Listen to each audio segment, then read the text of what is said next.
বিসমিল্লাহির রহমানির রহিম। আশা করি সবাই ভালো আছেন। আমি আল্লাহর রহমতে ভালো আছি।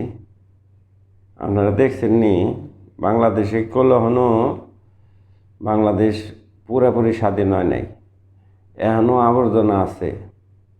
কালকে একটা মহিলা কই বেলাচ্ছে যে আপনারা শেখ মুজিবরে ঘৃণা করেন, তাহলে শেখ মুজিবরের ছবি যে আছে টেকার মধ্যে, হ্যাঁ টেকাটা আপনারা ফালিয়ে দেন। এরে পাগলের গোষ্ঠী। বাংলাদেশ হলো 20 কোটি মানুষের দেশ। এটা কি তোর বাপের টেহা? ও টেহাটা তো জনগণের। জনগণের টেহার মধ্যে তোকে ছবি রাখস, আবার বড় বড় কথা কস। হ্যাঁ, টেহাটা কি তোর বাপের? ওটা হলো বাংলাদেশের জনগণের টেহা। আর জনগণের টেহার মধ্যে ছবি রেখে আবার বড় বড় কথা কস। তোকে তো লজ্জা থাওয়ানোর দরকার।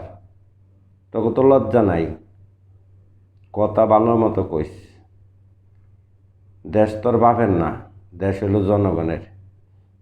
আর হ্যানে কান্দে কান্দে মিডিয়ার সামনে কইলেই কি মানুষকে এখন বোকা আছে যে তগ অফিসে যাইব?